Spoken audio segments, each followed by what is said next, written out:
Hello दोस्तों, स्वागत है आप सभी का मेरे यूट्यूब चैनल द संजय में। दोस्तों, आज जो नई सीरीज से बात कर रहे हैं, हम बात करें कोहलबर्ग की। कोहलबर्ग ने कौन सा सिद्धांत दिया तो आपको अच्छे से पता है, नैतिक विकास का सिद्धांत दिया। नैतिक विकास का सिद्धांत की बात करेंगे, इसके स्तर की बात करेंगे, इसकी अवस्थाओं की बात करेंगे, कितनी अवस्थाएं कितने स्तर हैं। उसके बाद दो चीज़ की और बात करेंगे, नैतिक तर्कड़ा की बात करेंगे और नैतिक दुविधा की बात करेंगे। ये वाली बात क्लियर है। सबसे पहले हम बात करते हैं लॉरेंस कोहलबर्ग जो थे, उनका जो जन्म हुआ था वो आपको बताना है 1927 में हुआ था और इनकी जो मृत्यु हो गई थी वो 1987 में हो गई थी, इनकी मृत्यु हो गई थी। अब नैतिक विकास का सिद्धांत जो इन्होंने जिसका प्रतिपादन किया था वो आपको बता दें 1971 में दिया था और इस नैतिक विकास के सिद्धांत में 1981 और 1984 में संशोधन किया गया। अगर आपसे ये पूछे नैतिक विकास का सिद्धांत कब आया है तो 1981 में, सॉरी 1971 में आया था। संशोधन इसमें दो बार हुआ, 1981 और 1984 में इसमें संशोधन हो गया। ये वाली बात आपको अच्छे से पता होनी चाहिए। लॉरेंस कोहलबर्ग ने कौन सा सिद्धांत दिया तो आपको बता, नैतिक विकास का सिद्धांत दिया था। और नैतिक विकास का सिद्धांत होता क्या, इसके बारे में थोड़ा हम डिस्कस करेंगे। तुम मानते हैं, देखो सबसे पहले हम बात करेंगे। देखो, कोहलबर्ग ने माना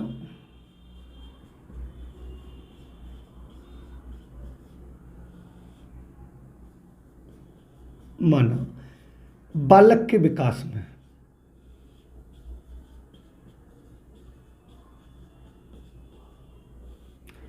जो बालक का विकास होता है उसमें नैतिक विकास भी महत्वपूर्ण भूमिका निभाता है। कौन सा विकास? नैतिक विकास भी महत्वपूर्ण भूमिका निभाता है। ये वाली बात आपको अच्छे से पता है कि जब एक बालक का विकास होगा तो उसमें सामाजिक विकास वाइगोस्की ने किया, मानसिक विकास जीन पियाजे ने किया, शारीरिक विकास ग्रोथ एंड डेवलपमेंट में आता है। तो कोहलबर्ग ने नैतिक विकास की बात कर दी। ये वाली बात क्लियर है। अब इस नैतिक विकास में आता क्या है तो आपको यहां पर बताना, अच्छी आदतें,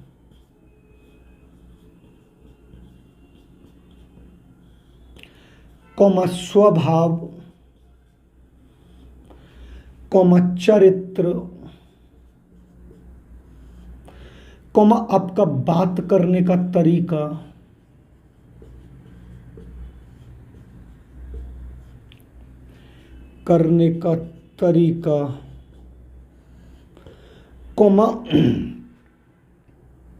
एक तरह से मान लेते कार्य करने का भी तरीका।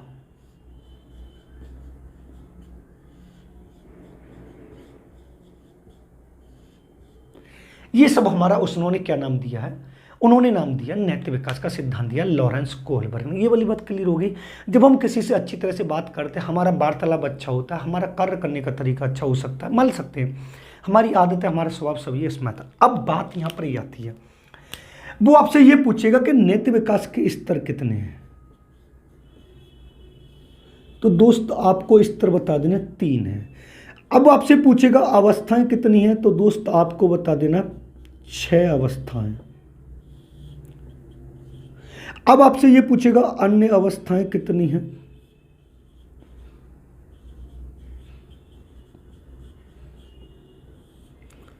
तो आपको बता देंगे 5 अन्य अवस्था। मैं यहां पर आपको एक इंफॉर्मेशन दे देता हूं।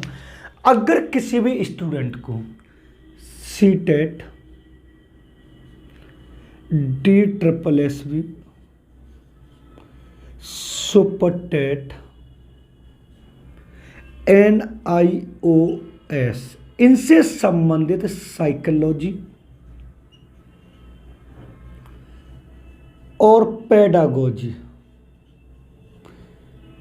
इनके अगर आपको नोट्स चाहिए, सीटेट के चाहिए, सुपरटेट के चाहिए, DSSB के चाहिए, साइकोलॉजी, पेडागोजी, NIOS के चाहिए, तो आप इस नंबर पर कांटेक्ट कर सकते हैं 7217377533 ओनली व्हाट्सएप। इस वाले नंबर पर जब आप कांटेक्ट करेंगे तो आपको पूरी इन्फॉर्मेशन दी जाएगी। जब इन्फॉर्मेशन दे दी जाएगी तो आपको डेमो के तौर पर नोट्स कुछ भेज दिए जाएंगे जिनको आप देख सकते हैं। अगर पसंद आते हैं आप उन नोट्स को परचेज कर सकते हैं, लेकिन नोट्स ऐसे होंगे जो आपके हर एग्जाम को जिसमें आप बैठेंगे यादगार बना देंगे। ये वाली बात मैंने आपको अच्छे से बता दी है। क्लियर बात है? तो आप इस पर संपर्क कर सकते हैं। ओनली मैसेज करना आपको। जब मैसेज करेंगे आप तो पूरी इन्फॉर्मेशन आपको दे दी जाएगी। अब यहां पर बात करते हैं सबसे पहले हम कि इसके स्तर कौन कौन से। तो देखो, सबसे पहला जो हमारा स्तर आएगा वो आएगा पूर्व परंपरागत स्तर।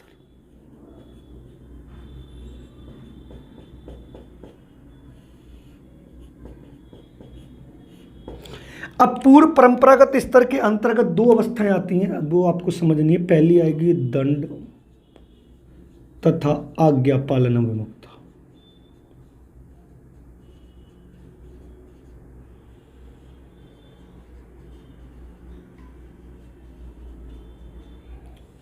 दूसरी आएगी दोस्त आत्म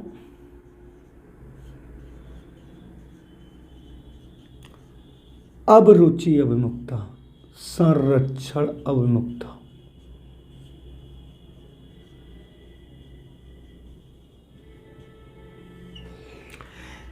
उसके बाद दोस्त जब हम दूसरे नंबर पर स्तर की बात करते हैं तो मैं आपको पढ़ा रहा हूं परंपरागत स्तर।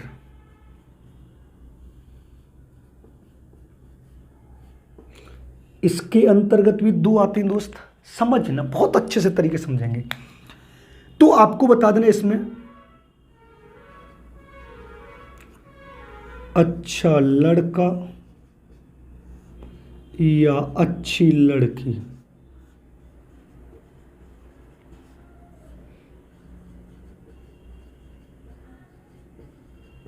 अभिमुखता। इसके अंतर्गत ये करवाएगा अधिकार,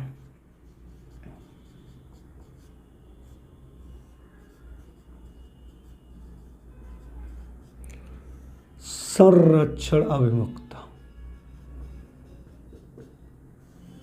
ये वाली बात अच्छे से आपको क्लियर, और 100% आपको यहां से क्वेश्चन मिलने के पूरे पूरे चांस है। जब तीसरी की जब हम बात करते हैं दोस्तों तो एक और आता उत्तर परंपरागत स्तर।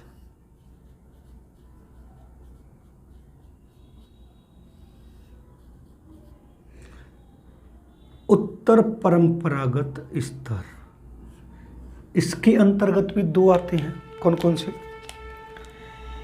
एक बताना आपको सामाजिक अनुबंधन अभिमुखता,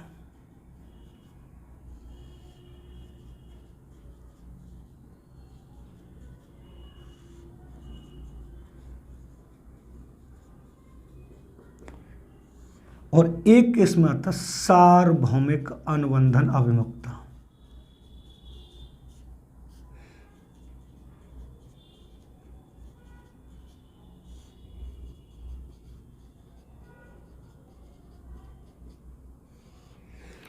अब मैंने यहां पर आपको एक चीज लिखाई थी जो आप यहां पर ध्यान से देखेंगे तो मैंने आपको बताया था स्तर कितने, 3 है। तो पहला स्तर, दूसरा स्तर, तीसरा स्तर। उसके बाद मैंने आपको बताया कि 6 अवस्थाएं होती है और ये 6 की 6 मैंने आपको लिखा दी हैं। अब 3 स्तर के अंतर्गत कौन कौन सी अवस्थाएं आती है, ये वाली बात आपको अच्छे से समझ में आनी चाहिए, क्योंकि यहां से क्वेश्चन आप किसी भी एग्जाम में बैठे मेरे दोस्त एक मिलेगा ही मिलेगा। ठीक है। अब वो यहां से एक और क्वेश्चन पूछ सकता है कि सर इनका समय कितना होता है, तो इसका जो समय होता है वो होता है 3 से 8 वर्ष। इसका समय होता 8 से 11 वर्ष और इसका होता 11 से अधिक। क्लियर है? अब उसके बाद हम चलते हैं अन्य अवस्थाओं की। अन्य अवस्थाएं कितनी लिखाई हैं, तो मैंने 5 लिखाई हैं। पहली आपको बतानी है पूर्व नैतिक अवस्था,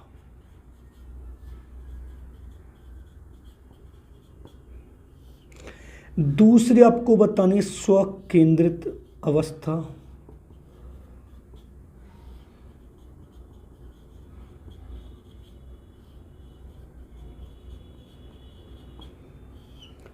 तीसरी आपको बतानी है परंपराओं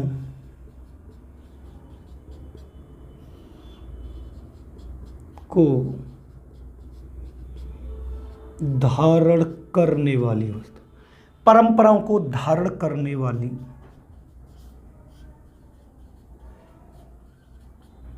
अवस्था।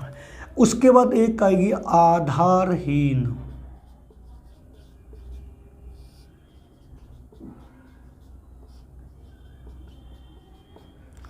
चेतना अवस्था और एक आएगी आधार युक्त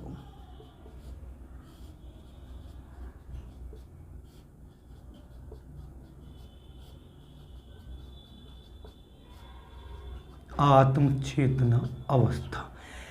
ये कितनी है? ये 5 हैं अन्य अवस्थाएं जो मैंने आपको बताई हैं। समझना ये है नैतिक विकास का सिद्धांत।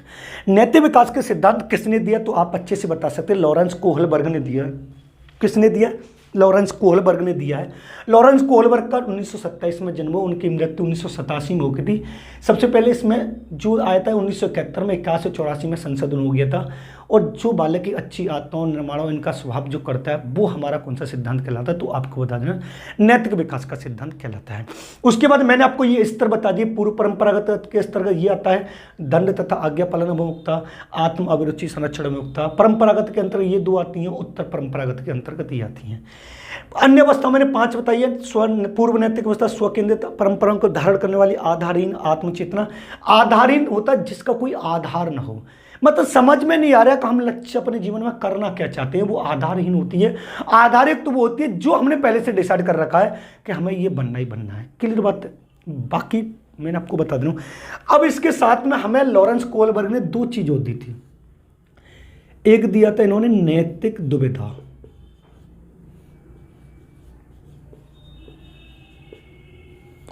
और दूसरा दिया था नैतिक तर्कड़ा। दूसरा क्या दिया था? नैतिक तर्कड़ा।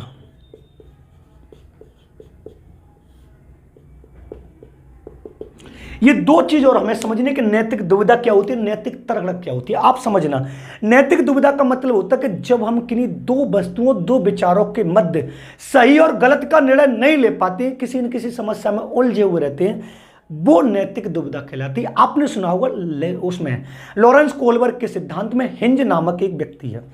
मान लीजिए हिंज नामक जो व्यक्ति, उसकी पत्नी बीमार हो जाती है और बीमार होने के लिए वो मेडिकल स्टोर से दवाई की चोरी करता है। जब चोरी करता है तो उसे पुलिस पकड़ ले जाती है। अब उसकी समझ में ये नहीं आ रहा कि उसकी पत्नी भी बीमार है, उसके पास पैसे नहीं है, तो वह अगर चोरी करेगा तो पुलिस पकड़ ले जाएगा, चोरी नहीं करेगा तो पत्नी मर जाएगी। तो वो करे तो करे क्या? इस अवस्था को लॉरेंस कोहलबर्ग ने क्या नाम दिया है? नैतिक दुविधा। कि वो सही और गलत का निर्णय लेने में सही मतलब हो नहीं पा रहा। नैतिक तर्कड़ा क्या होता है? जब वो 2 मध्यों के बीच या 2 विचारों के बीच कोई ना कोई सही या गलत में से किसी एक को निर्णय को ले लेता है, सही निर्णय को ले लेता है। मान लीजिए उसने एक अपना निर्णय लिया कि मुझे चोरी करनी है, चाहे मुझे पुलिस पकड़ के ले जाए, मैं चोरी करके दवा लेके आऊंगा, दवा लेके अपनी पत्नी की जान बचाऊंगा। तो वो क्या हो गया? तर्कड़ा। जब 2 वस्तुओं के बीच आप कोई भी निर्णय न ले पाए वो नैतिक दुविधा कहलाती है। जब कोई निर्णय लेते वो नैतिक तर्कड़ा कहलाती है। ये फुल डिटेल में अगर आपको चाहिए तो मैंने आपको बता दिया है। आपको DSSP से संबंधित मैं फिर भी बता दे रहा हूं। अगर आपको कोई नोट्स चाहिए, नोट्स मेरा ऐसा होगा जिससे आप सोच नहीं सकते। आपको CTET का चाहिए, आपको DSSP का चाहिए, आपको NIOS का चाहिए, आपको UP TET का चाहिए, आपको KVS का चाहिए, आपको NVS का चाहिए। यानी इनसे संबंधित जब पेपर में साइकोलॉजी और पेडागोजी जो आ रही है उससे संबंधित अगर आपको नोट्स चाहिए तो आप इस नंबर पर कांटेक्ट कर सकते 7217377533। इस पर आप व्हाट्सएप मैसेज कर सकते हैं। नोट्स ऐसा होगा दोस्त जो आपके हर एग्जाम को जिसमें साइकोलॉजी और पेडागोजी आ रही है उसको यादगार बना देगा। आप इसको नोट कर सकते हैं। अगर वीडियो पसंद आए तो वीडियो को लाइक करेंगे, शेयर करेंगे, कमेंट करेंगे। चैनल पर नए तो चैनल को सब्सक्राइब कर लेंगे, बेल आइकन ऑल को प्रेस कर लेंगे जिससे आने वाले वीडियो को नोटिफिकेशन आपको मिलता रहेगा। मिलते हैं नेक्स्ट वीडियो में। धन्यवाद दोस्तों। आप इसका स्क्रीनशॉट ले सकते हैं।